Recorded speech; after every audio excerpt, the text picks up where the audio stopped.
तो चलें जी स्टार्ट करते हैं। बिस्मिल्लाहिर्रहमानिर्रहीम। तो आज का जो हमारा नेक्स्ट टॉपिक है न्यूरोलॉजी के अंदर, उसमें हम लोगों ने बेसल गैंग्लिया को जो है ना वो डिस्कस करना है। अच्छा, सबसे पहले यहाँ पे मैं थोड़ी सी कुछ बेसिक चीजें जो आप लोगों को पहले क्लियर करना चाहता हूँ।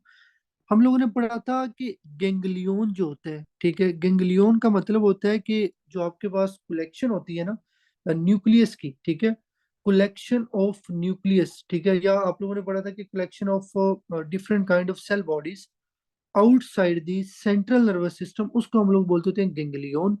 अब बेसल गैंग्लिया तो ब्रेन के अंदर आते हैं, तो इसका मतलब ये हुआ कि ये जो बेसल गैंग्लिया के साथ उन्होंने गैंग्लिया ऐड किया हुआ है ना, ये मिस नोमर है, ठीक है। ये आप लोगों ने पहली बात याद रखनी है, ब्रेन के अंदर गैंग्लियोन नहीं होता, ठीक है। आजकल अगर आप इसको कह लो कि अपडेटेड जो थ्योरी है उसके अंदर पढ़ेंगे ना, वहां पे लिखा होता है बेसल न्यूक्लियाई, ठीक है। और न्यूक्लियाई की डेफिनेशन मैंने आप लोगों को क्या पढ़ाई थी, collection of cell bodies inside the central nervous system. तो ये जो बेसल गैंग्लिया है ना, इसको आजकल बेसल न्यूक्लियाई भी बोलते होते हैं। इसका मतलब ये है कि ये जो बेसल गैंग्लिया या बेसल न्यूक्लियाई है, ये बेसिकली आपके ग्रे मैटर के मैसेज हैं, ठीक है। बेसल गैंग्लिया या बेसल न्यूक्लियाई के हैं, these are the grey matter masses which are present in the central nervous system, ठीक है। अगर एग्जाम में पूछा जाए कि ये जो ग्रे मैटर के मैसेज हैं ये कहाँ पे होते हैं, तो आप में से मुझे को बता सकते हैं। ये आपका टेलेनसेफ्लॉन में होता है, डायनसेफ्लॉन में होता है, मीटन में, माइलिन में, कहाँ पे होता है? बेसल गैंग्लिया किसका कंपोनेंट मैंने आप लोगों को पढ़ाया था? जल्दी से बताएं, शाबाश। बेसल गैंग्लिया किसके अंदर आते हैं? तो आप लोगों ने किसके अंदर पढ़ा था, बताएं जी। सब लोगों को मेरी आवाज ठीक आ रही है? टीलन सेफ्लॉन के अंदर, ठीक है। तो ये आप लोगों ने इसके अंदर जो है ना वो इम्पोर्टेंट पॉइंट याद रखना है। अच्छा जी, अब हम बात करते हैं जो बेसल गैंग्लिया, इसके कंपोनेंट्स कितने होते हैं। देखो ना, हमने पढ़ा कि भाई ये ग्रे मैटर के मैसेज हैं, ठीक है, ग्रे मैटर के मैसेज है, इसका मतलब ये होगा कि ये सिर्फ एक स्ट्रक्चर नहीं है। आप लोगों ने प्लीज याद रखना है कि बेसल गैंग्लिया का मतलब एक स्ट्रक्चर नहीं होता, ये बहुत सारी स्ट्रक्चर से मिलके बना होता है, ठीक है। अब यहाँ पे मैंने नंबरिंग लिखी हुई है, देखो सबसे पहले ये आपका सेरिब्रल कोटेक्स है। सेरिब्रल कोटेक्स का ये लेफ्ट हेमिस्फेयर है, ये राइट हेमिस्फेयर है। और कोटेक्स के नीचे ये आपका क्या है, यहाँ से मिड ब्रेन स्टार्ट होते हैं। मिड ब्रेन के नीचे यहाँ पे आपका पोन्स आएगा, पोन्स के नीचे आपका यहाँ पे मिडेला आएगा, और उसके बाद आपका स्पाइनल कोड आएगा। तो ये जो ऊपर आपको ब्लैक के अंदर स्वेलिंग्स नजर आ रही है, these are the cerebral hemisphere, ये आपने याद रखना है। अच्छा, अब यहाँ पे मैं जो चीज बताऊंगा ना वो एक साइड पे बताऊंगा, यही चीज आपकी राइट साइड पे भी होगी। अगर मैं यहाँ पे राइट साइड को एक्सप्लेन करूंगा ना, तो these structures are present in the left side also, ये आपने याद रखना है। अच्छा, बेसल गैंग्लिया का जो फर्स्ट कंपोनेंट है वो यहाँ पे मैंने सी के साथ लिखा हुआ है। ये जो सी है ना, बेसिकली ये होता है कोडेट न्यूक्लियस, ठीक है, ये फर्स्ट कंपोनेंट याद रखने। अच्छा, उसके बाद सेकंड ये वाला कंपोनेंट है, ठीक है। ये दूसरा कंपोनेंट कौन सा है आपका? पुटामेन। तो सेकंड नंबर पे ये स्ट्रक्चर कौन सी है? पुटामेन, ये आपने याद रखने हैं। और थर्ड नंबर पे ये आपको जो यहाँ पे नजर आ रहा है, ठीक है, थर्ड नंबर पे इसको बोलते हैं ग्लोबस प्लाइडस, ठीक है। ग्लोबस प्लाइडस के दो पार्ट है, एक पार्ट ये वाला है जिसको बोलते हैं ग्लोबस प्लाइडस एक्सटर्ना, और ये कि ये इनसाइड वाला पार्ट होता है, इसको बोलते हैं ग्लोबस प्लाइडस इंटरना, ये आपने याद रखना है। उसके बाद ये आपको एग शेप स्ट्रक्चर नजर आ रही होगी, मैंने आप लोगों को ऑलरेडी ये पढ़ाई हुई है कि जो एग शेप स्ट्रक्चर है ये आपकी थैलेमस होती है, ठीक है। अच्छा, दो थैलेमस के दरमियान आपको ये एक छोटी सी कैविटी नजर आ रही है, ये बेसिकली आपका थर्ड वेंट्रिकल होता है, ये आपने याद रखने। फिर उसके बाद थैलेमस के नीचे मैंने आप लोगों को पढ़ाया था क्या स्ट्रक्चर होती है, सब थैलेमस होता है, ये आपने याद रखने। उसके बाद आपका जो मिड ब्रेन है, मिड ब्रेन के अंदर एक स्ट्रक्चर होती है जिसको बोलते हैं सब्सटेंशिया नाइग्रा, ठीक है। तो मिड ब्रेन के अंदर क्या स्ट्रक्चर होगी? 7 नंबर पे सब्सटेंशिया नाइग्रा। अब ये जो सब्सटेंशिया नाइग्रा है ना, इसके दो पार्ट होते हैं, एक पार्ट होता है जोना कम्पैक्टा, और एक पार्ट होता है जोना रेटिकुलरिस। अगर एग्जाम में क्वेश्चन आए बेसल गैंग्लिया का कंपोनेंट कौन सा है, तो आप लोगों ने जोना कम्पैक्ट, सॉरी, अगर आपसे पूछा जाए कि बेसल गैंग्लिया के अंदर कौन सा पार्ट पार्टिसिपेट ज्यादा करते हैं, तो वो जोना कम्पैक्ट है, ये आप लोगों ने याद रखना है। तो पहले तो हर बच्चे को ये पता होना चाहिए what is basal ganglia, then what are the component of basal ganglia, और ये बेसल गैंग्लिया होता कहाँ पे है। तो बेसल गैंग्लिया क्या होता है? These are the grey matter masses, ये आपने याद रखना है, which are made up of nuclei, ठीक है, ये आपको पता होना चाहिए। फिर उसके बाद ये आपका कहाँ पे होता है? ब्रेन के डीप पार्ट के अंदर होता है, ये आपने याद रखना है। सेरिब्रल हेमिस्फीयर में होता है, लेफ्ट साइड पे भी होगा, राइट साइड पे भी होगा। फिर उसके बाद इसके कंपोनेंट कौन से हैं? ये 7 कंपोनेंट हर बच्चे को जो है ना वो पता होने चाहिए। अच्छा, उसके बाद यहाँ पे कुछ बेसिक टर्म्स हैं जो मैं आप लोगों को क्लियर करना चाहता हूँ। आपकी बुक में एक टर्म लिखी होती है स्ट्राइएटम। आज के बाद अगर बुक के अंदर टर्म आए स्ट्राइएटम क्या होता है, आप सब लोगों को पता होना चाहिए। अगर कोडेट न्यूक्लियस और पुटामेन को ऐड करें ना, मतलब कोडेट न्यूक्लियस है, पुटामेन है, इसको मैं ऐड करूंगा, इट विल बिकम स्ट्राइएटम। ये आपने याद रखना है। अच्छा, अगर आपसे पूछा जाए ग्लोबस प्लाइडस के कितने पार्ट हैं, तो आपने याद रखना है 2 इंटरना एंड एक्सटर्ना। ठीक है, फिर उसके बाद अगर पूछा जाए what is lentiform nucleus, lentiform nucleus क्या होता है? अगर आप पुटामेन और ग्लोबस प्लाइडस को जमा करोगे, मतलब ये कि पुटामेन और ग्लोबस प्लाइडस दोनों को बोलते हैं लेंटिफॉर्म न्यूक्लियस, ये आपने याद रखना है। अच्छा, उसके बाद अगर एग्जाम में एमसीक्यूज आए, बेसल गैंग्लिया में हमने पढ़ा थैलेमस कंपोनेंट है भाई। अब थैलेमस में मैंने आप लोगों को पढ़ाया था कि हमारे पास कुछ मोटर न्यूक्लियाई होते हैं। कौन कौन से पढ़ाए थे? Ventro interior nucleus, ventro lateral nucleus. These are the two nuclei of thalamus which will participate in basal ganglia. ये आपने याद रखना है, या सिंपल याद रखो, these are the two nucleus which are included in the components of basal ganglia। ये आपको बताना चाहिए। उसके बाद नेक्स्ट आता है आपका सब थैलेमस न्यूक्लियस, ये मैंने आप लोगों को बता दिए। तो बेसिकली इसके अंदर आप लोगों को ये पता होना चाहिए कि स्ट्राइएटम क्या होता है, और लैंटिफॉर्म न्यूक्लियस क्या होता है, और थैलेमस के कौन से न्यूक्लियाई होते हैं। तो ये फर्स्ट स्लाइड सब लोगों को क्लियर है? प्लीज एक दफा सारे आंसर करें। और सब लोगों को मेरी वॉइस ठीक क्लियर क्लियर आ रही है ना? किसी बच्चे की तरफ वॉइस प्रॉब्लम या कोई प्रॉब्लम तो नहीं आ रहा किसी किस्म का? ठीक है। अच्छा जी, उसके बाद यार साथ साथ बताते जाना आप लोगों ने। देख रहा मैं आप लोगों के लिए हर एक चीज को रिपीट भी कर रहा हूँ और कोशिश कर रहा हूँ आराम आराम से पढ़ाऊँ। तो आप लोग लाजमी पार्टिसिपेट किया करें अच्छे बच्चों की तरह, और आप थोड़ा सा एक्टिव रहें क्लास के अंदर। अच्छा जी, उसके बाद हम पढ़ते हैं कि आपके पास जो आपका बेसल गैंग्लिया है, ठीक है, इसका फंक्शन क्या है, मतलब what are the function of basal ganglia. तो बेसल गैंग्लिया का जो आपका बेसिक मोटर फंक्शन होता है, इसके और भी बहुत सारे फंक्शन होते हैं, लेकिन हमारा जो इम्पोर्टेंट के एग्जाम के लिहाज से है ना, हमें बेसिक मोटर फंक्शन पता होने चाहिए। ये आपका मूवमेंट को स्टार्ट करने में हेल्प करता है, ये आपका मूवमेंट को रोकने में हेल्प करता है, मतलब वो मूवमेंट जो आप नहीं करना चाहते वो अनवांटेड होती है और उसको ये रोकते हैं। फिर ये आपकी मूवमेंट को मॉड्यूलेट करते हैं, ठीक है। ये 3 फंक्शन हर बच्चे को पता होने चाहिए। अच्छा, अब इसको मैं थोड़ा सा एग्जाम्पल से समझाता हूँ। एग्जाम्पल को क्लियर करने से पहले थोड़ा सा एनाटॉमी पता होनी चाहिए। तो देखो, ये आपके पास क्या है? ये आपका सेरिब्रल कोर्टेक्स है, ठीक है, this is the cerebral cortex. अब सेरिब्रल कोर्टेक्स के अंदर यहाँ पे एक सेंटर में लाइन है, इस सेंट्रल लाइन को बोलते होते हैं सेंट्रल सल्कस, ठीक है। इस सल्कस के आगे ये फर्स्ट एरिया है, ठीक है, और उसके बाद ये आपका सेकंड एरिया है। ये जो फर्स्ट एरिया ना, इसको बोलते हैं प्राइमरी मोटर कोर्टेक्स, और इसके बाद ये जो सेकंड वाला है ना, इसको बोलते हैं प्री मोटर कोर्टेक्स। मतलब ये है कि सेंट्रल सल्कस के आगे वाला जो एरिया है वो आपका मोटर होता है। उसमें दो आते हैं, प्री मोटर कोर्टेक्स और प्राइमरी मोटर कोर्टेक्स। इसके पीछे जो एरिया है ना, ये वाला, this is the primary सोमैटो sensory cortex. मतलब ये है हमारी बॉडी की सेंसरी जो सेंसेशन या इंफॉर्मेशन होती है वो यहाँ पे आती है। तो अगर एग्जाम में पूछा जाए हमारी बॉडी की मोटर इंफॉर्मेशन कहाँ पे जाती है, तो वो मोटर कोर्टेक्स में जाती है। सेंसरी इंफॉर्मेशन कहाँ पे जाती है? आपका ये जो सेंसरी कोर्टेक्स आता है, ये आपको पता होना चाहिए। तो ये आप लोगों ने इसके अंदर जो है ना वो याद रखना है। अच्छा, उसके बाद नेक्स्ट आता है यहाँ पे कि आपको मैंने बताया कि ये मोटर मूवमेंट के अंदर हेल्प करते हैं, ठीक है। अब मैं यहाँ पे एक एग्जांपल समझाता हूँ। लेट्स सपोज एक पर्सन है, वो चाहता है कि मैंने मूवमेंट स्टार्ट करनी है। तो आप लोगों को पता है जब भी मूवमेंट आप स्टार्ट करना चाहते हो, आपके माइंड में एक प्लान होता है मोटर मूवमेंट को इनिशिएट करने का, वो मोटर कोर्टेक्स में स्टार्ट होता है। मोटर कोर्टेक्स से सिग्नल जाता है आपके स्पाइनल कोर्ड का जो इंटीरियर पार्ट है, ठीक है, वहां पे जाएगा। वहां से फिर आगे सिग्नल आपके मसल की तरफ जाएगा और आप मूवमेंट करोगे। तो इस बेसिकली ये जो ब्रेन से सिग्नल स्टार्ट हुआ, आपके स्पाइनल कोड में आया, स्पाइनल कोड से ये आपके मसल में गया, ये आपका कोर्टिको स्पाइनल पाथवे होता है। मतलब these are the descending tract जो आपके ब्रेन से आपके स्पाइनल कोड की तरफ आते हैं और आपकी मूवमेंट के अंदर हेल्प करते हैं। तो कोर्टिको का मतलब होता है कोर्टेक्स, स्पाइनो का मतलब होगा जो फाइबर आपके कोर्टेक्स से स्पाइनल कोड की तरफ आएंगे वो आपका एक पाथवे बनाएंगे जिसको डिसेंडिंग पाथवे या कोर्टिको स्पाइनल पाथवे बोलेंगे। अच्छा, अब ये तो नॉर्मल फंक्शनल मूवमेंट करनी है।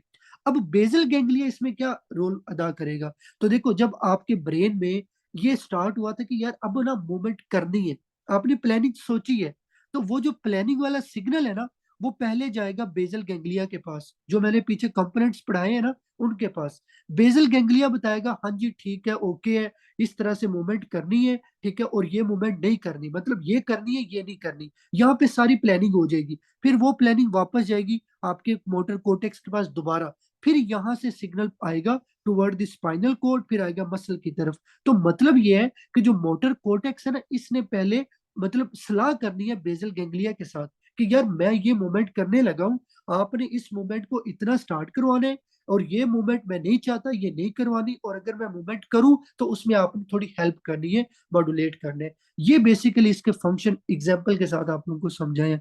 अब बात आती है कि जो बेसल गैंग्लिया है ना, इसमें जो पाथवेज होते हैं, मतलब मूवमेंट्स के जो पाथवेज है ना, एक पाथवे होता है जो आपकी मूवमेंट करवाएगा, वो आपका डायरेक्ट पाथवे होता है।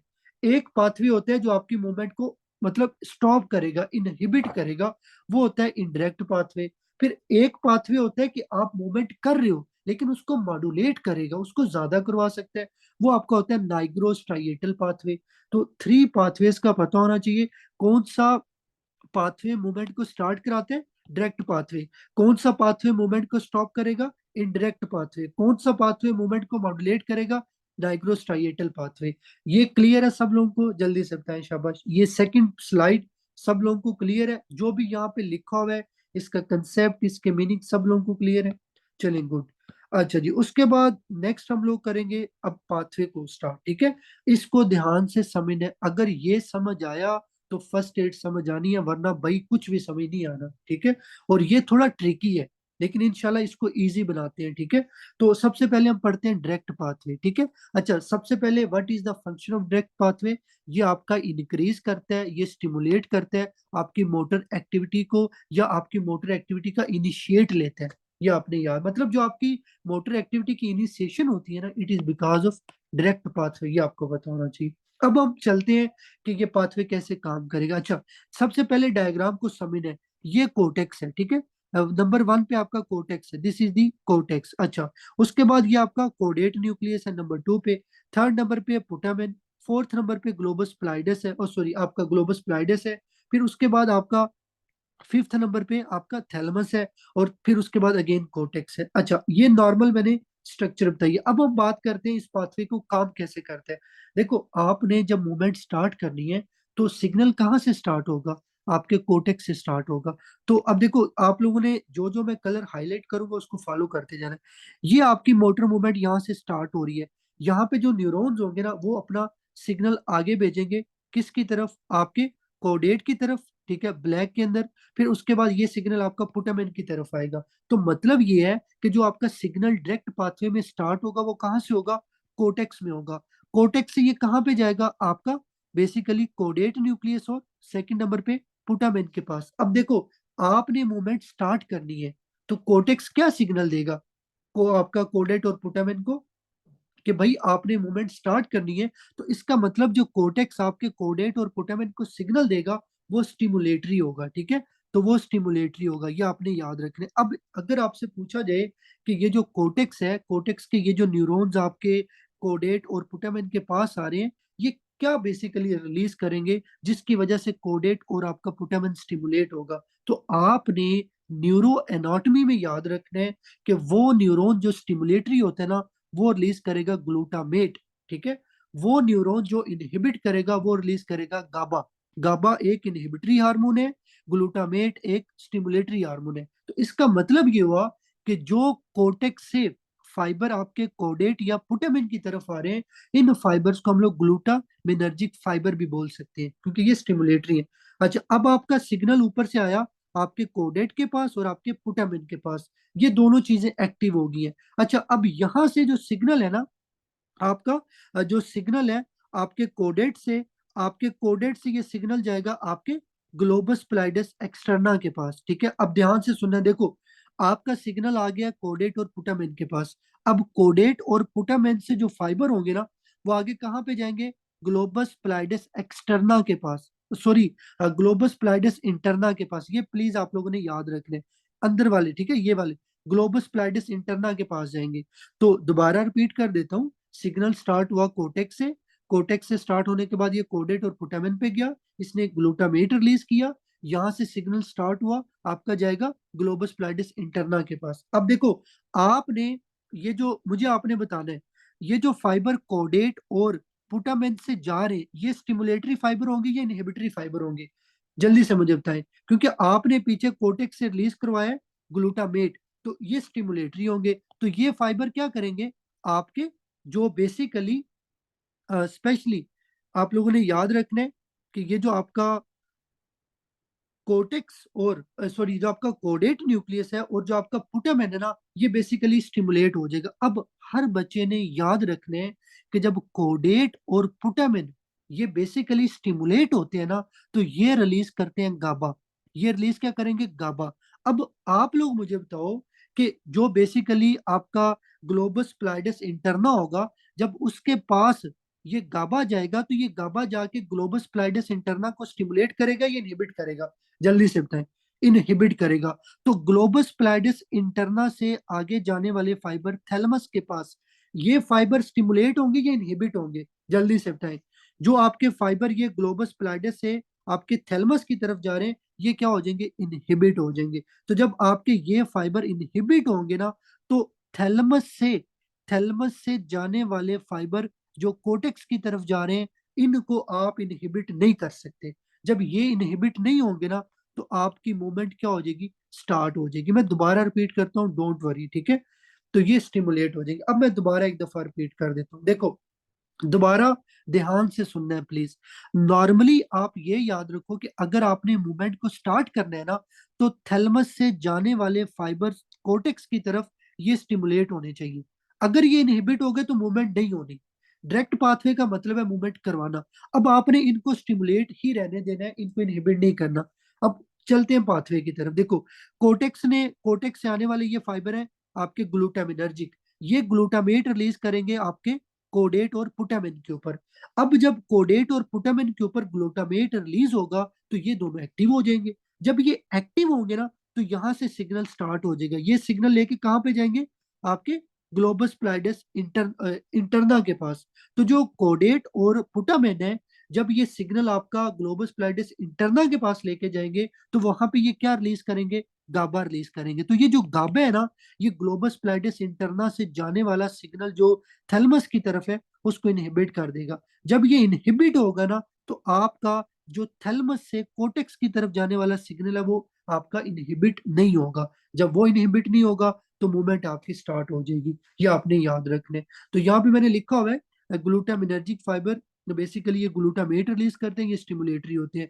गाबा आपका इनहिबिटरी होता है। ये आपको पता होना चाहिए, ये आपने याद रखने। अच्छा, अब यहाँ पे मैंने थोड़ा सा आप लोगों को समझाने के लिए ये चैनल्स की बात की हुई है। देखो ये गाबा है, अगर एग्जाम में एमसीक्यूज आए, गाबा एक चीज को इनहिबिट कैसे करते हैं। तो लेट्स सपोज ये आपका एक न्यूरॉन का स्नैप्स है, ठीक है, और यहाँ पे इसके ऊपर यहाँ पे चैनल्स हैं, ठीक है। अब नॉर्मली क्या होता है, ये चैनल्स क्लोज होते हैं, इनके ऊपर यहाँ पे गाबा के रिसेप्टर होते हैं। इनको बोलते हैं लाइगेंड गेटेड रिसेप्टर। वो रिसेप्टर जो गाबा के लिए होंगे, ठीक है, जिनके ऊपर गाबा ने आके काम करना है, उन रिसेप्टर को बोलते हैं लाइगेंड गेटेड रिसेप्टर। ये आपको पता होना चाहिए। ये आपने इसके अंदर जो है ना वो याद रखना है।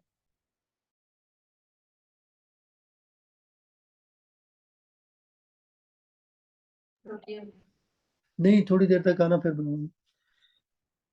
ठीक है। तो यहाँ पे आप लोगों को ये बताना चाह रहा था कि ये जो GABAergic न्यूरॉन है, ये कैसे इनहिबिट करते हैं न्यूरॉन को। तो उसके लिए बता रहा था कि बेसिकली स्नैप्स या न्यूरॉन के ऊपर इसके रिसेप्टर क्लोज होते हैं। जब गाबा आता है ना, गाबा ने आके इस रिसेप्टर को ओपन करना है। जब ये रिसेप्टर एक्टिव होगा ना, तो आपका ये जो गेट है ना, ये ओपन हो जाएगा। नॉर्मली ये रिसेप्टर क्लोज रहता है, ये ओपन नहीं होता, एक्टिव नहीं होता। जब गाबा आएगा फिर एक्टिव होगा। तो जब गाबा आएगा ना, तो ये क्या करेगा? इन रिसेप्टर को ओपन करेगा, मतलब इन चैनल्स को ओपन कर देगा, ठीक है। जब ये चैनल्स ओपन होंगे ना, तो क्या होगा? इसके अंदर से पोटाशियम बाहर जाएगा। जब आपके न्यूरॉन के अंदर से पोटेशियम बाहर जाएगा तो न्यूरॉन का एक्शन पोटेंशियल आपका मतलब नहीं होगा, क्योंकि अगर आप इसके अंदर से पॉजिटिव चार्ज को बाहर निकाल रहे हो ना तो ये नेगेटिव हो जाएगा, और बहुत ज्यादा नेगेटिव चीज को आप डीपोलराइज नहीं कर सकते, तो एक्शन पोटेंशियल क्या हो जाएगा, कम हो जाएगा, तो ये स्टिमुलेट नहीं होगा। एक तो ये तरीका है। दूसरा तरीका ये है कि आप बाहर से कोई नेगेटिव चीज इसके अंदर भेज दो, ठीक है। इसको मतलब क्लोराइड है, ठीक है, क्लोराइड अगर बाहर से अंदर की तरफ आएगा तो ये न्यूरॉन अंदर से नेगेटिव हो जाएगा। तो बात तो वही आ गई, या तो बाहर से अंदर भेज दो या अंदर से बाहर ले आओ। तो दोनों सूरतों में क्या होगा, ये जो न्यूरॉन है ना बेसिकली ये अंदर से बहुत ज्यादा नेगेटिव हो जाएगा, ठीक है, जिसकी वजह से ये एक्टिव नहीं होगा। इस तरह से गाबा क्या करता है, इनहिबिट करता होता है, एक्शन पोटेंशियल नहीं बनने देगा। ये आपने इसमें जो है ना वो याद रखने। तो ये सब लोगों को क्लियर है? जल्दी से मुझे बताएं, सब लोगों को गाबा का फंक्शन क्लियर है? सिंपल याद रखो, गाबा जो है वो क्या करते हैं, आपके पोटाशियम को बाहर भेजेगा, क्लोराइड को अंदर लेके आएगा। अब हम बात करते हैं ग्लूटामेट की। देखो ग्लूटामेट स्टिमुलेटरी है। अब आप लोग मुझे ये बताओ, अगर एक चीज को स्टिमुलेट करना है तो वो अंदर से पॉजिटिव होनी चाहिए या नेगेटिव होनी चाहिए? जल्दी से बताएं, जल्दी से बताएं, शाबाश। अगर एक चीज को आपने स्टिमुलेट करना है तो आप उसको पॉजिटिव करोगे। अब ये ग्लूटामेट कैसे पॉजिटिव करेगा? Basically again ligand gated channels होंगे, रिसेप्टर्स होंगे, ये ग्लूटामेट उन चैनल्स के ऊपर जाएगा, जाके क्या करेगा, बाहर से सोडियम या कैल्शियम को अंदर भेज देगा। जब सोडियम या कैल्शियम अंदर आएगा ना तो अंदर से ये नेगेटिव हो जाएगा, सॉरी पॉजिटिव हो जाएगा। जब ये अंदर से पॉजिटिव होगा तो अगेन क्या होगा, आपका मतलब अंदर पॉजिटिविटी ज्यादा होने की वजह से जो थ्रेश होल्ड पोटेंशियल है ये आपका एक्शन पोटेंशियल की तरफ जाएगा, उससे फिर आपका न्यूरॉन एक्टिव हो जाएगा। तो ये क्लियर है सब लोगों को? जल्दी से बताएं, शाबाश। डायरेक्ट पाथवे में पहले ये सर्किट, उसके बाद ये जो गाबा और ग्लूटामेट है, ये क्लियर है सब लोगों को? भाई ये आप लोगों को चीजें पता होनी चाहिए। अच्छा जी, अब हम बात करते हैं इनडायरेक्ट पाथवे की। देखो ये जो पाथवे ना ये थोड़ा ट्रिकी है, यहाँ पे आप लोगों ने कंफ्यूज होना है, लेकिन कोशिश करनी है जैसे मैं बताऊंगा उसको आप लोगों ने फॉलो करना है, कंफ्यूज नहीं होना। सबसे पहले इनडायरेक्ट पाथवे का काम क्या है? इनडायरेक्ट पाथवे का काम है मूवमेंट को इनहिबिट करना, मूवमेंट को रोकना। अब आप लोगों ने मुझे बताना है, जो न्यूरॉन थैलेमस से कोर्टेक्स की तरफ जा रहे थे, अब आप उनको स्टिमुलेट करोगे या इनहिबिट करोगे? मुझे इतना बता दो। अगर मूवमेंट को रोकना है तो थैलेमस से जाने वाले न्यूरॉन कोर्टेक्स की तरफ वो इनहिबिट होंगे। अगर ये समझ आ गया ना तो पाथवे समझ आ जाएगा। अब मैंने क्या करना है, बेसिकली ये जो आपके थैलेमस से ये जो जा रहे हैं इनको मैंने इनहिबिट करना है, ठीक है। अब मुझे आप ये बताओ, अगर आपने इनको इनहिबिट करना है तो इसके ऊपर आप गाबा रिलीज करोगे या ग्लूटामेट रिलीज करोगे? जल्दी से बताएं, शाबाश। इसके ऊपर आप गाबा रिलीज करोगे। अब हमने पढ़ना है कि इसके ऊपर गाबा कैसे रिलीज होगा। उसके लिए दोबारा चलते हैं, पहले इनडायरेक्ट पाथवे की स्ट्रक्चर को समझते हैं। तो देखें ये कोर्टेक्स है, ये कोडेट है, ये पुटामेन है, ये ग्लोबस प्लाइडस है, ये आपका सब्सटेंशियल जो सब थैलेमस है, सब थैलेमस होगा, और ये आपका थैलेमस होगा, अगेन ये कोर्टेक्स है। मतलब ये सर्किट आपको ना पहले पता होना चाहिए कि डायरेक्ट और इनडायरेक्ट में स्ट्रक्चर कौन सी आती है। आप में से मुझे कोई बता सकते हैं कि डायरेक्ट और इनडायरेक्ट में एडिशनल स्ट्रक्चर कौन सी आई है? इनडायरेक्ट पाथवे में कौन सी मैंने एडिशनल स्ट्रक्चर ऐड की है? गुड, मैंने सब थैलेमस को ऐड किया है, ठीक है। सब थैलेमस आपका डायरेक्ट पाथवे में इन्वॉल्व नहीं होता, ये आपका इनडायरेक्ट में आएगा। अच्छा जी, अब इसको समझते हैं। देखो ये आपका कोर्टेक्स है। अब कोर्टेक्स ने क्या करना है, बेसिकली थैलेमस से जाने वाले न्यूरॉन्स को इनहिबिट करना है, ठीक है। तो अब क्या होगा, कोर्टेक्स ऊपर से सिग्नल भेजेगा, किसकी तरफ, कोडेट की तरफ और पुटामेन की तरफ। अब आप लोग मुझे ये बताओ, ये सिग्नल पीछे मैंने क्या पढ़ा है, ये स्टिमुलेटरी होगा या इनहिबिटरी होगा? कोर्टेक्स से आने वाला सिग्नल हमेशा स्टिमुलेटरी होगा। तो इसका मतलब ये है कि ये आपका क्या करेगा, गाबा रिलीज करेगा, ठीक है। गाबा आपका रिलीज होगा कोडेट और पुटामेन के ऊपर। अब देखो कोडेट और पुटामिन के ऊपर जो गाबा रिलीज होगा तो आपका कोडेट और पुटामिन स्टिमुलेट होगा। तो ये जो फाइबर आगे जा रहे हैं, ये जो फाइबर आगे जा रहे हैं, जब ये स्टिमुलेट होंगे तो मुझे ये बताओ ये गाबा रिलीज करेंगे, क्या करेंगे? जल्दी से बताएं, शाबाश। ये क्या रिलीज करेंगे, ये आपका गाबा रिलीज करेंगे, ठीक है। ये आपका गाबा रिलीज करेंगे। अब जो आपके कोडेट और पुटामिन के फाइबर है ना, ये आपके जा रहे हैं ग्लोबस प्लाइडस एक्सटर्ना के पास। ये आपने डिफरेंस याद रखना है। देखो डायरेक्ट पाथवे के अंदर जो फाइबर थे ना कोडेट और पुटामिन के, वो ग्लोबस प्लाइडस इंटरना के पास जाते हैं। यहाँ पे ऐसा नहीं है, यहाँ पे कोडेट और पुटामिन के फाइबर जाएंगे ग्लोबस प्लाइडस एक्सटर्ना के पास, ठीक है। और यहाँ पे ये आके रिलीज करेंगे गाबा। अब जो ग्लोबस प्लैटिस एक्सटर्ना से जाने वाले फाइबर है ना, सब थैलेमस की तरफ। तो अब आप लोगों ने मुझे बताना है, जब कोडेट और पुटामिन इन फाइबर्स के ऊपर गाबा रिलीज करेगा तो ये स्टिमुलेट होंगे या इनहिबिट होंगे, जल्दी से बताएं। जब कोडेट और पुटामिन से जो फाइबर आपके आगे जाएंगे, जब वो ग्लोबस प्लैटिस एक्सटर्ना से सब थैलेमस की तरफ जाने वाले फाइबर है उन पे गाबा रिलीज करेंगे तो ये इनहिबिट होंगे। तो डाउनवर्ड एरो का मतलब है ये इनहिबिट हो जाएंगे। अच्छा, अब आपने मुझे बताना है, अगर ये फाइबर इनहिबिट है तो क्या ये सब थैलेमस से जाने वाले फाइबर को, जो आपका ग्लोबस प्लैटिस इंटरना की तरफ जा रहा है, क्या इसको ये इनहिबिट कर सकता है? अगर आपका मतलब जो ये ग्लोबस प्लैटिस एक्सटर्ना से सब थैलेमस की तरफ ट्रैक जा रहा है, क्योंकि ये खुद इनहिबिट हो गया।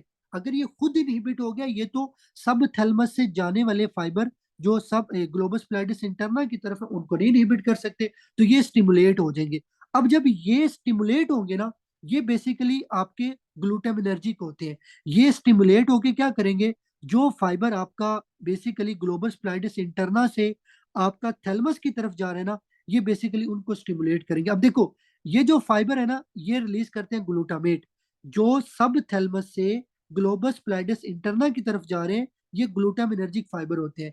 जो ग्लोबस प्लैटिस इंटरना से थैलेमस की तरफ जा रहे हैं, ये आपके गबर्जिक फाइबर होते हैं। अब मुझे आपने बताना है, अगर ग्लोबस प्लैटिस इंटरना स्टिमुलेट होते हैं, स्टिमुलेट होके ये आपका थैलेमस की तरफ जाने वाले न्यूरॉन जो है वो क्या करेंगे, आपका गाबा रिलीज करेंगे। तो जब गाबा रिलीज होगा आपका बेसिकली इस थैलेमस से जाने वाले कोटेक्स की तरफ, तो मुझे ये बताओ कि जब आपका ये जो थैलेमस की तरफ न्यूरॉन आए हैं, जब ये स्टिमुलेट होके इन्होंने जब गाबा बनाया, तो ये गाबा क्या करेगा, ये बेसिकली आपका थैलेमस से जाने वाले जो कोटेक्स की तरफ न्यूरॉन है उनको क्या कर देगा, इनहिबिट कर देगा। तो इस तरफ से क्या होगा, फिर आपका जो बेसिकली मूवमेंट है वो स्टॉप हो जाएगी। ये आपने याद रखना। मैं दोबारा रिपीट कर देता हूँ, देखो मैं दोबारा रिपीट कर देता हूँ।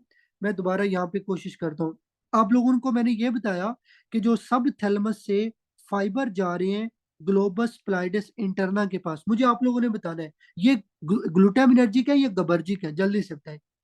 ये जो सब थैलेमस से आपके ग्लोबस प्लैटिस इंटरना की तरफ फाइबर जा रहे हैं, ये आपके ग्लूटामेट वाले फाइबर हैं, ठीक है, ये स्टिमुलेटरी फाइबर है। तो इसका मतलब ये होगा कि जो फाइबर ग्लोबस प्लैटिस इंटरना से आपके थैलेमस की तरफ जा रहे हैं, जब आपका ग्लूटामेट रिलीज होगा ग्लोबस प्लैटिस इंटरना के ऊपर, तो यहाँ से जो फाइबर जाएंगे वो स्टिमुलेट होंगे, ठीक है। तो जब ग्लोबस प्लैटिस इंटरना से जो फाइबर थैलेमस की तरफ जा रहे हैं, ये स्टिमुलेटरी है। ये स्टिमुलेट होके क्या रिलीज करेंगे, गाबा रिलीज करेंगे। अब ये गाबा किसके ऊपर रिलीज करेंगे, ये गाबा रिलीज करेंगे बेसिकली जो फाइबर थैलेमस से कोटेक्स की तरफ जा रहे हैं। तो जब गाबा आपके इन फाइबर पे रिलीज होगा तो ये फाइबर इनहिबिट हो जाएंगे। जब ये फाइबर इनहिबिट होंगे तो आपकी मूवमेंट क्या हो जाएगी, स्टॉप हो जाएगी। ये आप लोगों ने इसमें याद रखने।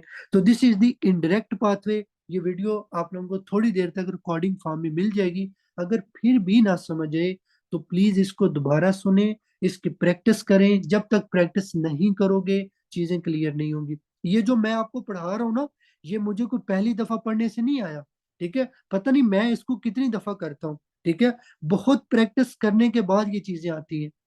अदरवाइज अभी मैं इंशाल्लाह आपको बुक से पढ़ाऊंगा, ठीक है। अगर मैं ये लेक्चर इस तरह ना समझाऊं, मैं आपको गारंटी देता हूँ किसी बच्चे को समझ नहीं आएगी फर्स्ट एड को अगर मैं रीड करूंगा तो ये आपका था इंडायरेक्ट पाथवे। अच्छा जी, अब हम बात करते हैं आपके जो थर्ड पाथवे था, नाइग्रोस्ट्राइएटल पाथवे। मैंने आपको बताया कि ये जो नाइग्रोस्ट्राइएटल पाथवे होता है ना, ये बेसिकली आपका मॉड्यूलेटरी पाथवे होता है। इसने क्या करना है, ध्यान से सुनना है। देखो, हमने पढ़ा डायरेक्ट पाथवे और एक था इनडायरेक्ट पाथवे, ठीक है। ये दो पाथवेज थे। अब बेसिकली ये जो पाथवे होता है ना, इसने आपकी मूवमेंट को मॉड्यूलेट करना है, ठीक है। इसने आपकी मूवमेंट को इंक्रीज करना है। ये आपने इसका फंक्शन पहले याद रखना है। तो अब देखो, अगर ये मुझे पहले ये बताओ कि जो डायरेक्ट पाथवे वो मूवमेंट इनिशिएट करता है या स्टॉप करता है, जल्दी से मुझे बताएं। जो डायरेक्ट पाथवे है वो मोटर मूवमेंट इनिशिएट करता है, तो इनिशिएट करते हैं। तो ये जो आपका बेसिकली नाइग्रोस्ट्राइएटल पाथवे होगा, ये डायरेक्ट पाथवे को स्टिमुलेट करेगा या इनहिबिट करेगा। अगर आप मूवमेंट को मॉड्यूलेट इंक्रीज करना चाहते हो तो ये स्टिमुलेट करेगा। तो इसका मतलब ये हुआ कि आपका जो नाइग्रोस्ट्राइएटल पाथवे, इसमें आपका सब्सटेंशिया नाइग्रा आएगा। बेसिकली जो डायरेक्ट पाथवे होता है ना, सब्सटेंशिया नाइग्रा से कुछ फाइबर जा रहे होते हैं आपके कोडेट और पुटामेन के पास। तो इनको बोलते हैं नाइग्रो स्ट्राइएटल फाइबर। नाइग्रो का मतलब होगा सब्सटेंशिया नाइग्रा, स्ट्राइएटम का मतलब होगा कोडेट और पुटामेन। जो फाइबर आपके स्ट्राइएटम से आपके पुटामेन और सॉरी जो आपके फाइबर क्या करते हैं, आपके सब्सटेंशिया नाइग्रा से जाते हैं टुवर्ड द स्ट्राइएटम, उस पाथवे को बोलते हैं नाइग्रो स्ट्राइएटल पाथवे। और इस पाथवे का काम क्या है? स्टिमुलेट करना। बेसिकली यहाँ से जो फाइबर जाते हैं ना, वो जाके आपके पुटामेन और कोडेट को स्टिमुलेट करते हैं। कैसे करते हैं? कोडेट और पुटामेन के ऊपर रिसेप्टर होते हैं D1, प्लीज ये याद रखने। D1 रिसेप्टर स्टिमुलेटरी होते हैं। तो यहाँ से जो जाने वाले फाइबर्स है ना, वो क्या करेंगे, आपके मतलब कोडेट और पुटामेन को जाके स्टिमुलेट करते हैं। और मैंने आपको थोड़ी देर पहले पढ़ाया है, अगर कोडेट और पुटामेन स्टिमुलेट होगा तो अगेन वही सारा, यहाँ से जाने वाले फाइबर आपके ग्लोबस प्लैटिस एक्सटर्ना में जाएंगे, वो अपनी एक्टिविटी को उसके अकॉर्डिंग जो है ना वो करेंगे। मतलब ये स्टिमुलेट होंगे ज्यादा, ठीक है। जब ये स्टिमुलेट होंगे तो ये गाबा रिलीज करेंगे। जब गाबा आपका नेक्स्ट यहाँ पे रिलीज होगा तो ये इनहिबिट हो जाएगा। जब ये इनहिबिट होगा तो आपकी मूवमेंट स्टार्ट हो जाएगी, मतलब आपकी मूवमेंट और ज्यादा एक्टिव हो जाएगी। तो ये बेसिकली इसका काम होता है डायरेक्ट पाथवे के ऊपर, ठीक है। ये स्टिमुलेटरी होती है। अब हम बात करते हैं ये जो नाइग्रोस्ट्राइएटल पाथवे, ये इनडायरेक्ट पाथवे को कैसे मॉड्यूलेट करता है। अब आपने मुझे बताना है, पहले मुझे ये बताओ कि जो आपका इनडायरेक्ट पाथवे है, जो आपका इनडायरेक्ट पाथवे है, उसका काम मूवमेंट को स्टॉप करना है या इनिशिएट करना है? जल्दी से मुझे बताएं। उसका काम क्या है? उसका काम मूवमेंट को स्टॉप करना है, ठीक है। अब नाइग्रोस्ट्राइएटल पाथवे का काम है मूवमेंट को मॉड्यूलेट करना।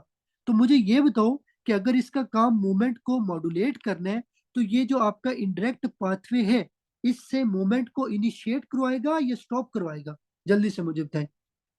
ये मूवमेंट को क्या करवाएगा? इनिशिएट करवाएगा। तो इसका मतलब ये हुआ, अब आप लोगों ने मुझे बताना है कि ये जो थैलेमस से जाने वाले फाइबर कोटेक्स की तरफ है, इनको आप स्टिमुलेट करोगे या इनहिबिट करोगे? जल्दी से मुझे बताएं, शाबाश। इनको आप स्टिमुलेट करेंगे। भाई अगर स्टिमुलेट करोगे तो मॉड्यूलेशन होगी ना, मूवमेंट होगी। तो अब आपने अगेन इस ट्रैक को अच्छे से समझना है। अगेन ये क्या है? आपके पास सब्सटेंशिया नाइग्रा है, ठीक है। सब्सटेंशिया नाइग्रा से फाइबर जाएंगे आपके स्ट्राइएटम के पास। स्ट्राइएटम का मतलब है कोडेट और पुटामेन के पास, ठीक है। अब यहाँ पे डिफरेंस है। बेसिकली जो स्ट्राइएटम से फाइबर सॉरी जो फाइबर आपके सब्सटेंशिया नाइग्रा से स्ट्राइएटम की तरफ जा रहे हैं ना, इंडायरेक्ट पाथवे में, यहाँ पे रिसेप्टर होते हैं D2। यहाँ पे रिसेप्टर क्या होंगे? D2 रिसेप्टर होंगे, ठीक है। अब ये जो बेसिकली सब्सटेंशिया नाइग्रा के फाइबर है, जब ये आपके स्ट्राइटम पे जाएंगे और जाके D2 रिसेप्टर पे काम करेंगे, D2 जो होता है ना, ये इनहिबिटरी होता है, D1 स्टिमुलेटरी होता है। अब आपने मुझे बताना है, अगर ये इनहिबिटरी है, तो जब आपके स्ट्राइटम के पास सिग्नल आएगा, तो आपका स्ट्राइटम इनहिबिट होगा या स्टिमुलेट होगा? जल्दी से मुझे बताएं। आपका स्ट्राइटम इनहिबिट होगा या स्टिमुलेट होगा? नाइग्रोस्ट्राइटल पाथवे के थ्रू आपका ये स्ट्राइटम इनहिबिट हो जाएगा। अच्छा, अब आपने मुझे बताना है, अगर ये इनहिबिट हो गया, तो जो स्ट्राइटम से फाइबर आपके ग्लोबस प्लाइडस एक्सटर्ना की तरफ जा रहे हैं, वो फिर क्या गाबा रिलीज करेंगे या नहीं करेंगे? क्या वो गाबा रिलीज करेंगे? अगर ये इनहिबिट हो गए तो भाई ये गाबा रिलीज नहीं करेंगे, इनकी एक्टिविटी क्या हो जाएगी? कम हो जाएगी। अच्छा, ये इनकी एक्टिविटी कम होगी। अब देखो, जो आपके ग्लोबस प्लाइडस एक्सटर्ना से जाने वाले फाइबर आपका सब थैलेमस की तरफ है, वो एक तरह से क्या होंगे? स्टिमुलेट होंगे। क्यों? क्योंकि भाई आप इनको इनहिबिट नहीं कर रहे, आपका गाबा वाले जो न्यूरॉन्स थे वो नहीं एक्टिव है, ये स्टिमुलेट हो जाएंगे, ठीक है। अब जब ये स्टिमुलेट होंगे, ठीक है, जब ये स्टिमुलेट होंगे, तो जो सब थैलेमस से जाने वाले न्यूरॉन है ग्लोबस प्लाइडस इंटरना की तरफ, तो ये क्या रिलीज करेंगे? ये आपका मतलब ये आपके गबर्जिक होते हैं, ठीक है। ये बेसिकली आप लोगों ने, ये आपके पास क्या होते हैं? सॉरी, ये ग्लूटामिनर्जिक होते हैं, मिस्टेक होगी। ये ग्लूटामिनर्जिक होते हैं। तो जब आपका सब थैलेमस से सिग्नल जाएगा आपके ग्लोबस प्लाइडस इंटरना की तरफ, तो मुझे ये बताओ कि जब यहाँ पे ग्लूटामेट रिलीज होगा, तो ये स्टिमुलेट होगा या इनहिबिट होगा? अगर ये फाइबर स्टिमुलेटरी है तो ये स्टिमुलेट होगा। अब मुझे ये बताओ, पीछे मैंने क्या पढ़ाया था? ग्लोबस प्लाइडस इंटरना थैलेमस के ऊपर क्या रिलीज करता है? जल्दी से बताएं, शाबाश। क्या रिलीज करते हैं? गाबा रिलीज करता था ना, गाबा रिलीज करता था। तो अब जब ये स्टिमुलेट होंगे और थैलेमस के ऊपर गाबा रिलीज होगा, तो कोटेक्स की तरफ जाने वाले फाइबर इनहिबिट हो जाएंगे, ठीक है। इस तरह से आपका ये पाथवे क्या करेगा? जो इंडायरेक्ट पाथवे बेसिकली नाइग्रोस्ट्राइटल पाथवे के अंदर होगा उसको स्टिमुलेट कर देगा। मैं अगेन बता रहा हूँ, ये चीजें एक दफा से सुनने से नहीं आएंगी जब तक आप लोग खुद प्रैक्टिस नहीं करते। ठीक है, खुद को सिखाओ, खुद को बैठ के प्रैक्टिस करो। इस लेक्चर को दोबारा सुनिएगा, बाकी ये लेक्चर इंशाल्लाह अपलोड हो जाएगा। मैंने अपनी पूरी एफर्ट की है, जितना हो सके चीज को बार बार पढ़ें। देखो, अगर हम बार बार भी रिवाइज करेंगे ना तो बच्चा बोर हो जाता है। जो मैंने बता दी है, ठीक है, इसमें बस इतना याद रखो कौन सा फाइबर जो जिस तरफ जा रहा है वो स्टिमुलेटरी है, ये इनहिबिटरी है। स्टिमुलेटरी का मतलब ग्लूटामेट, और जो इनहिबिटरी का मतलब है आपका वो गाबा होता है। सिंपल याद रखो, ग्लोबस प्लाइडस इंटरना से जाने वाले फाइबर थैलमस की तरफ हमेशा गबर्जिक होते हैं। थैलमस से जाने वाले फाइबर कोटेक्स की तरफ हमेशा स्टिमुलेटरी होते हैं। ठीक है, ये आपने याद रखना है। बस ये आपको इसमें पता होना चाहिए। अच्छा जी, अब हम लोग कोशिश करते हैं, यहाँ पे आप लोगों को फर्स्ट एड से मैं एक दफा करवा देता हूँ, ताकि जो चीज आप लोगों ने इधर पढ़ी है ना वो आपको फर्स्ट एड से एक दफा क्लियर हो जाए। अच्छा जी, ठीक है। सब लोगों को जब फर्स्ट एड की पिक्चर क्लियर हो जाए मुझे आप लोगों ने बता देना है। अभी जस्ट मैं इसको ओपन कर लूँ, फिर उसके बाद देखते हैं जी।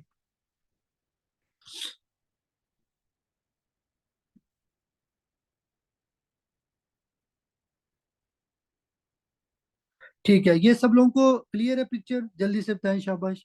ये सब लोगों को पिक्चर क्लियर है, बेसल गैंग्लिया। तो अब हम पढ़ते हैं जी बेसल गैंग्लिया क्या होता है। देखो, उसने लिखा ये जो बेसल गैंग्लिया है ये इंपॉर्टेंट होता है आपकी वॉलेंटरी मूवमेंट में, और आपके पोस्चर को एडजस्ट करता है। मतलब ये कि जब बंदा मूवमेंट, लेट्स वॉलेंटरी मूवमेंट का मतलब होता है कि अगर मैं मूवमेंट चाहता हूँ ना करूँ, ये मूवमेंट मैं करना चाहता हूँ जो मेरे अंडर है, वो वॉलेंटरी मूवमेंट होती है। और इसी तरह ये आपके पोस्चर को एडजस्ट करते हैं। अच्छा, फिर ये आपके कोटेक्स से इनपुट लेते हैं, और ये आपका प्रोवाइड करता है negative feedback to cortex to modulate movement. ये समझ आ गया ना आप लोगों को? Negative feedback to cortex to modulate movement. पीछे मैंने क्या पढ़ाया, जो आपका डी टू रिसेप्टर वाला था। डी टू रिसेप्टर क्या करेंगे, बेसिकली आपके थैलेमस से जाने वाले कोटेक्स वाले फाइबर्स को क्या करेंगे, इनहिबिट करेंगे। इसको बोलते हैं नेगेटिव फीडबैक। ठीक है, नेगेटिव फीडबैक के थ्रू आपके कोटेक्स को इनहिबिट करके मूवमेंट को मॉड्यूलेट करेंगे। ये आपने याद रखना है। अच्छा, स्ट्राइटम क्या होता है, पुटामेन और कोडेट को अगर ऐड करोगे तो वो स्ट्राइटम होगा। पुटामेन एक मोटर फंक्शन है, कोडेट का कोग्नेटिव फंक्शन होता है। कोग्नेटिव फंक्शन मतलब ये जो आपकी मेमोरी वगैरह के अंदर आता है। लेंटिफॉर्म न्यूक्लियस क्या होता है, पुटामेन और ग्लोबस प्लैटिस को अगर जमा करो। अच्छा, फिर है डायरेक्ट पाथवे एक्साइटेटरी होता है, इनडायरेक्ट आपका इनहिबिटरी होता है। ठीक है, उसने लिखा है डायरेक्ट पाथवे में क्या होगा, कोटेक्स से इनपुट जाएगी आपका ग्लूटामेट के थ्रू, वो गाबा रिलीज करवाएगी स्ट्राइटम से, जो आपका इनहिबिट करेगा, बेसिकली गाबा को इनहिबिट कर देगा जो आपका जीएपी से मतलब रिलीज होने है। ठीक है, उसके बाद ये थैलेमस को एक्टिव कर देगा, तो आपका वो मोशन एक्टिविटी इंक्रीज हो जाएगी। देखो, अगर मैं ये पढ़ता हूँ ना तो मुझे समझ नहीं आता, लेकिन जो मैंने आपको डायग्राम के साथ समझाया ना, अगर उस तरह से पढ़ोगे तो ये समझ आ जाएगा। ठीक है, या आपने मतलब उस इमेज को ना जेन में रखो कि कोटेक्स, कोटेक्स से फाइबर जाएंगे स्ट्राइटम, स्ट्राइटम से फाइबर जाएंगे ग्लोबस प्लैटिस इंटरना, ग्लोबस प्लैटिस इंटरना से कोटेक्स की तरफ। ठीक है, ये आपने याद रखना है। सॉरी, ग्लोबस प्लैटिस इंटरना से थैलेमस। ठीक है, थैलेमस से जाएंगे ये कोटेक्स की तरफ। ये आपको बताना चाहिए। फिर उसके बाद ये इंडायरेक्ट पाथवे है। इंडायरेक्ट पाथवे भी सारा उसने यहाँ पे लिखा हुआ है कि कोर्टिकल आपके फाइबर स्टार्ट होंगे, ठीक है, आपके गाबा रिलीज करेंगे, मतलब जो आपके कोटेक्स से फाइबर आएंगे वो आपके स्ट्राइटम की तरफ जाएंगे। स्ट्राइटम जब स्टिमुलेट होगा तो वो गाबा रिलीज करेगा। गाबा जो अब आपका ग्लोबस प्लैटिस एक्सटर्ना को इनहिबिट कर देगा, जिसकी वजह से आपके जो फाइबर सब्सटेंशिया नाइग्रा की तरफ जा रहे हैं वो इनहिबिट हो जाएंगे। ठीक है, मतलब वो डिसइनहिबिटिंग होते हैं, तो अगर आप उसको इनहिबिट बेसिकली कर दोगे तो वो एक्टिव होंगे। ठीक है, उसके बाद सब्सटेंशिया नाइग्रा की जो इनपुट है ये आपकी गाबा रिलीज करवाएगी जीएपीआई से, और फिर उसके बाद ये थैलेमस को इनहिबिट करेंगे और मोशन इनहिबिट हो जाएगा। देखो, अगेन मैं बता रहा हूँ, जो डायग्राम मैंने बताई है वो आप लोगों ने यहाँ पे ड्रा कर लेनी है, उसके साथ डायरेक्ट और इनडायरेक्ट को याद रखो। बेशक यहाँ से ना भी पढ़ो, जो कंसेप्ट है उसको याद रखो। उसके बाद है डोपामीन फ्रॉम सब्सटेंशिया नाइग्रा। ये स्टिमुलेट करते हैं डायरेक्ट पाथवे को डी1 के थ्रू, और जो आपके बेसिकली ये डी टू रिसेप्टर है ये आपके इंडायरेक्ट पाथवे को इनहिबिट करते हैं, मोशन को ज्यादा करते हैं। अब अगर तो लेक्चर लिया है तो ये समझ आ जाएगा, अगर लेक्चर नहीं लिया तो गारंटी है ये जो पैराग्राफ लिखे हुए हैं ना, सारी जिंदगी भी पढ़ते रहोगे समझ नहीं आएगी। ठीक है, तो भाई ये आप लोगों ने अच्छे से देख लेना है। ठीक है, अच्छा जी, उसके बाद नेक्स्ट ये आपका सेरिबेलम है। सेरिबेलम भी मैंने पढ़ा दिया था कि बेसिकली ये मूवमेंट को मॉड्यूलेट करता है। कोऑर्डिनेशन में हेल्प करता है, बैलेंस को मेंटेन करता है। अच्छा, ये आपका इप्सिलैटरल का मतलब सेम साइड से प्रोप्रियोसेप्शन, मतलब जो आपके जॉइंट या टेंडन की इंफॉर्मेशन होती है उसको इंफीरियर सेरिबेरल पुडंकल के थ्रू स्पाइनल कोड से लेगा। देखो आसान कर देता हूँ, ये आपका स्पाइनल कोड है, ठीक है। यहाँ पे सेरिबेलम है, सेरिबेलम के तीन पुडंकल पढ़ाए थे, सुपीरियर, मिडल, इंफीरियर। ये इंफीरियर पुडंकल है। स्पाइनल कोड से जो सेंसरी इंफॉर्मेशन जा रही है ना आपकी इप्सिलैटरल, वो आपकी यहाँ से सेरिबेलम में एंटर होगी इंफीरियर सेरिबेलर पुडंकल के थ्रू, बस ये याद रख लो। फिर उसके बाद है आपके डीप जो न्यूक्लियाई होते हैं, डेंटेट, इम्बोलिफॉर्म, ग्लोबस, फेस्टिगस, ये भी मैंने पढ़ा दिए थे। अच्छा, उसके बाद मीडियल सेरिबेलम को वर्मिस बोलते हैं, ये एक्सियल और प्रोक्सिमल लिम्ब मस्कुलेचर को कंट्रोल करता है दोनों तरफ। लैटरल सेरिब्रल को हेमिस्फीयर बोलते हैं, ये आपके डिस्टल लिम्ब मस्कुलेचर को कंट्रोल करते हैं। अच्छा, ये उसने टेस्ट लिखे हुए हैं, ये पैथोलॉजी के अंदर हम पढ़ेंगे। अगर एग्जाम में पूछा जाए सेरिबेलम को डायग्नोस करने के लिए कौन से टेस्ट करते हैं, एक होता है रैपिड अल्टरनेटिंग मूवमेंट, मतलब मरीज को आपने बोला है जैसे ताली मारते हैं ना, कि अपना हाथ से, एक हाथ से ताली मारो दूसरे हाथ के ऊपर, ठीक है, उसको प्रोनेशन एंड सुपिनेशन बोलते हैं। अच्छा, मैं ना ये आप लोगों को यहाँ पे क्लियर करता हूँ, जस्ट 1 मिनट, ठीक है। आप लोगों को मेरी पिक्चर क्लियर नजर आ रही है सब लोगों को? जस्ट ठीक है, सब लोगों को पिक्चर मेरी क्लियर आ रही है, ठीक है। अच्छा देखो, ये मेरा हाथ है, ठीक है, this is the let's suppose left hand, ठीक है। ये लेफ्ट हैंड है, इसके ऊपर मैं ऐसे करता हूँ, ठीक है। ये क्या है, मतलब पहले मैं हाथ को इस तरह करूंगा, ठीक है, हाथ को उल्टा कर रहे हो, फिर सीधा कर रहे हो, उल्टा कर रहे हो, सीधा कर रहे हो। सीधे को बेसिकली हम लोग सुपिनेशन बोलते हैं, ठीक है। और उसके बाद हम लोग जो आपका उल्टा हाथ होता है उसको प्रोनेशन बोलते होते हैं, ठीक है। ये मैं बाद में करवा देता हूँ, ठीक है, बाद में करवाता हूँ, पहले समझ लो, ठीक है, पहले समझ लो। उसके बाद होता है फिंगर नोज टेस्ट, ठीक है, एक है फिंगर नोज टेस्ट, एक है आपका प्रोनेशन और सुपिनेशन टेस्ट, फिर एक है हील टू शिन टेस्ट, ठीक है, फिर एक होता है गेट का टेस्ट, फिर होता है इंटेंशन ट्रेमर। बेसिकली ये ना टेस्ट उसने लिखे हुए हैं जो हमने मरीज के अंदर देखने होते हैं। ये हम लोग पढ़ेंगे आगे इंशाल्लाह जब हमारी डिजीज आएगी, पैथोलॉजी आएगी, लेकिन अभी लास्ट में आप लोगों को करवाता हूँ। पहले मुझे ये बता दें कि इस टेस्ट के अलावा जो चीज यहाँ पे लिखी है वो क्लियर आप लोगों को? टेस्ट के अलावा बता दें जो चीज लिखी है वो क्लियर है? टेस्ट में अभी दोबारा करवा देता हूँ, ठीक है। ये बुक को रिमूव करके आप लोगों के सामने जो है ना वो करवा दूंगा, ठीक है।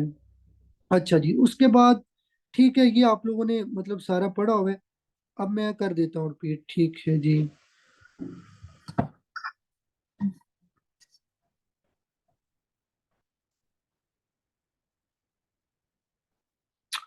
अच्छा, जस्ट 1 मिनट यार, जस्ट 1 मिनट वेट करिएगा आप लोग।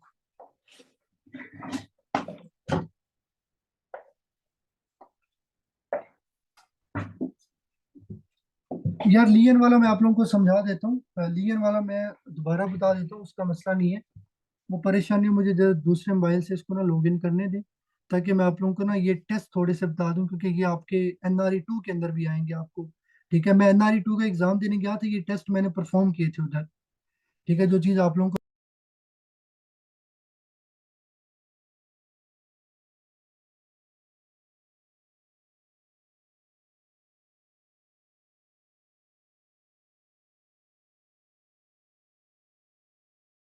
अच्छा जी, सब लोगों को पिक्चर नजर आ रही है मेरी? जल्दी से बताएं, शाबाश। ठीक है। अच्छा, अब देखो, ये मेरे पास क्या है, this is the left hand, ठीक है। आपने क्या करना है, एक हाथ मरीज का ऐसे रखवाना है कि अपना हाथ सीधा करो। फिर ये जो दूसरा हाथ है ना, दूसरे हाथ के साथ उसने क्या करना है, ताली बांधनी है ऐसे, ठीक है। ये क्या है, ठीक है, ये बेसिकली आपके पास प्रोनेशन एंड सुपिनेशन, इसको बोलते हैं प्रोनेशन एंड सुपिनेशन। प्रोनेशन का मतलब क्या होता है, जब आप अपने हाथ को उल्टा करते हो। सुपिनेशन का मतलब होता है जब अपने हाथ को सीधा करते हो, ठीक है।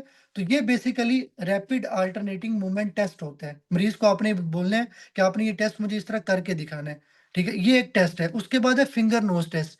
देखो, आपके सामने मरीज बैठा है, आपने मरीज को बोलना है कि ये मेरी फिंगर है, ठीक है, ये मेरी आपके सामने फिंगर है, और अपनी फिंगर से इसको टच करके ना नोज के साथ लगाओ। इसको बोलते हैं फिंगर टू नोज टेस्ट। कि मरीज आपके सामने बैठे, आपने मरीज के आगे अपना हाथ करना है, आपकी जो इंडेक्स फिंगर या कोई भी फिंगर आप सामने रखो मरीज के थोड़े फासले पे, और मरीज को कहना है अपना हाथ बाहर के मतलब हाथ उठाए, अपनी फिंगर को पहले मेरी फिंगर से टच करे, फिर उसके बाद नो इस तरह, ठीक, ऐसे करना है। ये होता है फिंगर टू नोज टेस्ट, ठीक है। बाकी हील टू शिन टेस्ट, वो मैं आप लोगों के साथ, क्योंकि मैं इधर करके तो नहीं दिखा सकता, वो लेट के टेस्ट होते हैं, वो मैं आप लोगों के साथ जो है ना वो शेयर कर दूँगा। बेसिकली वीडियो यूट्यूब से उठा के मैं शेयर कर दूँगा। तो ये बेसिकली आप लोगों ने ना कुछ टेस्ट याद रखने हैं। अगर ये टेस्ट पता है तो इंशाल्लाह एनआरई 2 के